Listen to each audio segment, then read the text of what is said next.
It was another rainy night, and I found myself alone at home. My family had gone out of town for the weekend, leaving me to take care of the house. I was looking forward to a quiet evening of watching movies and relaxing, but the storm outside was making me uneasy. The wind howled through the trees, and the rain battered against the windows. I tried to focus on the movie I was watching, but my mind kept wandering.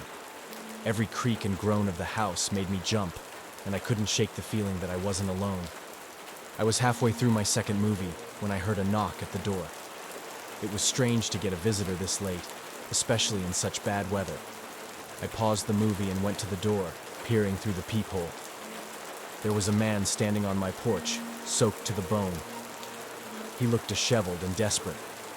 I hesitated for a moment before opening the door slightly, keeping the chain on. "Can I help you?" I asked cautiously. "Please, I need help. My car broke down and I don't have a phone. Can I use yours to call for a tow truck?" he pleaded. I felt a pang of sympathy, but also a sense of unease. Something about his demeanor didn't sit right with me. "Just a moment," I said, closing the door. I went to get my phone, but when I returned, he was gone. I looked around, but there was no sign of the man. The rain had washed away any footprints he might have left.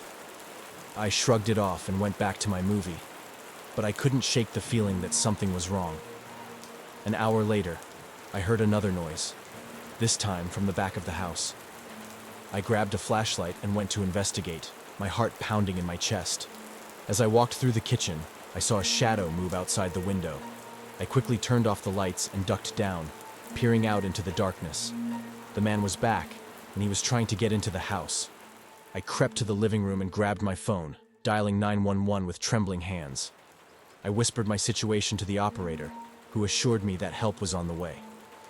I stayed on the line, trying to remain calm as I watched the man circle the house, looking for a way in. Minutes felt like hours as I waited for the police to arrive. The operator stayed on the line with me, asking questions to keep me focused and calm. Finally, I saw the flashing lights of a police car pulling into my driveway. The police officers got out of their car and approached the man, who immediately tried to run. They quickly apprehended him and brought him to the front porch. One of the officers knocked on the door, and I cautiously opened it.